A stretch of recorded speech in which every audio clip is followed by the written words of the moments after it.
Hello everyone, welcome to Max Corner. இந்த ஒரு ஷார்ட்ஸில் நம்மளுடைய கம்யூனிட்டி டேப்ல போட்ட ஒரு கொஸ்டினோட சொல்யூஷன் வந்து பார்ப்போம். குரூப் 2A மெயின்ஸ் ரீசனிங்காக கேலண்டர் அப்படிங்கிற ஒரு டாபிக்ல இருந்து. குமார் அப்படிங்கிற ஒருத்தர் வந்து பார்த்தீங்கன்னா February 29, 2016 பிறந்திருக்காருங்க. அது என்ன கிழமை அப்படின்னா திங்கட்கிழமைன்னு சொல்லியிருக்காங்க. அவர் 2099 வரைக்கும் உயிரோடு இருக்காரு அப்படின்னா அவர் எத்தனை பிறந்த நாளை திங்கட்கிழமையில் கொண்டாடுவார் அப்படிங்கிறது கேள்வி. ரைட்? அப்போ முதல்ல பிப்ரவரி மாசத்துல 29ஆம் தேதி எப்பெல்லாம் வரும் 2016க்கு அப்புறம் 2099 வரைக்கும் அப்படின்னு பார்த்தீங்கன்னா 4 வருஷத்துக்கு ஒரு முறை லீப் இயர் வரும். லீப் இயர்ல தான் பிப்ரவரி மாதம் 29 நாட்களாக இருக்குங்க. அப்போ நீங்க 2016லேருந்து 2099 வரைக்கும் எத்தனை நம்பர் ஆஃப் லீப் இயர்ஸ் இருக்கு அப்படிங்கிறது கால்குலேட் பண்ணிடக்கூடாது. மொத்தம் 20 லீப் இயர்ஸ் வரும். அப்போ நம்பர் ஆஃப் லீப் இயர்ஸை கவுண்ட் பண்ணிடக்கூடாது. 20ங்கிறது மேபி ஆப்ஷன்லையும் கொடுக்கலாம். அந்த ஒரு மிஸ்டேக்கை பண்ணிடாதீங்க. பிப்ரவரி மாசத்துல 29 நாள் அப்படிங்கிறது 20 லீப் இயர்ல வரும். ஆனா நம்மளுடைய கேள்வி என்னன்னா, அந்த வரக்கூடிய பிப்ரவரி 29 திங்கட்கிழமையாகவே இருக்கணும். அப்படி இருந்தாதான் வந்து பாத்தீங்க அப்படின்னா அவரு திங்கட்கிழமையிலே பிறந்த நாளை கொண்டாட முடியும் அப்படிங்கிறது நம்மளால சொல்ல முடியும். ரைட்? அப்போ இது என்ன கான்செப்ட் அப்படின்னா சேம் கேலண்டர் அப்படிங்கிற ஒரு கான்செப்ட். சேம் கேலண்டர் அப்படிங்கிறது நீங்க படிச்சிருப்பீங்க, ஞாபகம் இருக்கும். சரிங்களா? ஒரு வருஷத்தை கொடுத்துட்டு அதனுடைய கேலண்டர் எப்ப ரிப்பீட் ஆகும் அப்படின்னு கேட்கும் பொழுது இது லீப் இயரா இருக்குங்க. இப்ப 2016 கேலண்டர் எப்ப ரிப்பீட் ஆகும்? 28 வருஷம் கழிச்சு ரிப்பீட் ஆகும். நம்மளோட கிளாஸஸ்ல நிறைய நம்ம அதை பார்த்துருப்போம். ரைட்? அது ஒரு லீப் இயரா இருந்துச்சு அப்படின்னா 28 வருஷம் கழிச்சு அந்த கேலண்டர் ரிப்பீட் ஆகும். ரைட்? அதாவது கேலண்டர் அதே கேலண்டர் ரிப்பீட் ஆனாதானே பிப்ரவரி 29ல மண்டேவாகவே இருக்கும். நான் சொல்றது புரிஞ்சுக்க முடியுதான்னு பாருங்க. பிப்ரவரி 29 மண்டேவா இருக்கணும் அப்படின்னா ஒவ்வொரு லீப் இயர்லையும் 2016க்கு அப்புறம் வரக்கூடிய லீப் இயர்ஸ்ல பிப்ரவரியில 29 வருங்க. ஆனா அந்த 29ஆம் தேதி மண்டேவா இருக்கணும் அப்படின்னா அந்த கேலண்டர் 2016ல என்ன கேலண்டர் இருந்துச்சோ அதே கேலண்டராக மட்டும்தான் இருந்தாகணும். அப்பதான் பிப்ரவரி 29ல நமக்கு மண்டே அப்படிங்கிறது கிடைக்குங்க.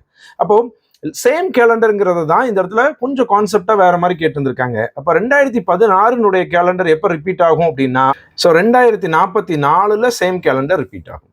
அப்போ 2044ல வரக்கூடிய பிப்ரவரி மாசம் 29ஆம் தேதி மண்டேவாக இருக்குங்க. அடுத்த பிப்ரவரி 29 மண்டேவா ஆகணும் அப்படின்னா 2044ல வந்த கேலண்டரே திரும்ப வரணும். அப்ப அதுக்கு இன்னும் ஒரு 28 வருஷம் ஆகும். ஏன்னா அது லீப் இயர் அப்படிங்கிறதுனால 2072ல சேம் கேலண்டர் ரிப்பீட் ஆகும். மறுபடியும் மண்டே வரணும் அப்படின்னா, அதாவது பிப்ரவரி 29லயே மண்டே வரணும் அப்படின்னா இன்னும் 28 வருஷம் ஆட் பண்ணணும். 28 வருஷம் ஆட் பண்ணணும் அப்படின்னா 2100 ஆயிடுச்சு. நம்மளுடைய கேள்வி 2099 வரைக்கும் தான் அவர் உயிரோடு இருக்காருங்க. 2099 வரைக்கும் தான் கேள்வி கேட்டிருக்காங்க. அப்போ 2100 கணக்குல எடுத்துக்க முடியாது. நம்ம கணக்குல எடுத்துக்கிறோம் அப்படின்னா கூட 2100ங்கிறது லீப் இயரா இருக்காது. ஏன்னா ஒரு நூற்றாண்டா இருந்துச்சு அப்படின்னா அது 400ஆல டிவைட் ஆனாதான் அது லீப் இயர்.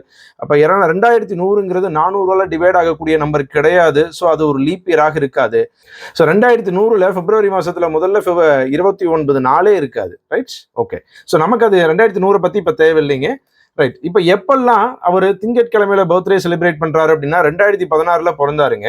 அப்புறம் அடுத்தது 2044ல மண்டேல அவருடைய பர்த்டேவே செலிப்ரேட் பண்றாருங்க. அடுத்தது 2072ல அவருடைய பர்த்டே பிப்ரவரி 29 மண்டேல செலிப்ரேட் பண்றாரு. அப்ப டோட்டலா எத்தனை அப்படின்னா 2ங்க.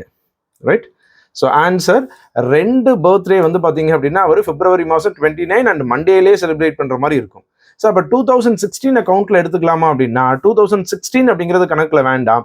ஏன்னா அவரு பிறந்த அன்னைக்கே பர்த்டேவா செலிப்ரேட் பண்ண போறது கிடையாது. அடுத்து வரக்கூடியதை தான் அவர் வந்து பர்த்டேவா செலிப்ரேட் பண்ண போறாரு அப்படிங்கும் பொழுது அப்ப நெக்ஸ்ட் வரக்கூடியது 2044, அடுத்து வரக்கூடியது 2072. அப்ப 2016ல இருந்து 2099 வரைக்கும் இருக்கக்கூடிய நம்பர் ஆஃப் இயர்ஸ் வந்து பாத்தீங்க அப்படின்னா டோட்டலா 2ங்க. இந்த மொத்த கான்செப்ட் எதை பேஸ் பண்ண மாதிரி இருந்திருக்கு அப்படின்னா சேம் கேலண்டர் அப்படிங்கிற ஒரு கான்செப்டை பேஸ் பண்ண மாதிரி இருந்திருக்கு. ரைட்? இதே மாதிரி அப்கமிங் குரூப் 2A மெயின்ஸுக்காக நம்மளுடைய யூடியூப் சேனல்ல இம்பார்ட்டன்டான ஒவ்வொரு கான்செப்ட்ல இருந்தும் வந்து இம்பார்ட்டன்ட் கொஸ்டின்ஸ் வந்து நம்ம டிஸ்கஸ் பண்ணுவோம். குரூப் 2A ப்ரிப்பேர் பண்றவங்க மறக்காம அதை ஃபாலோ பண்ணுங்க. தேங்க்யூ.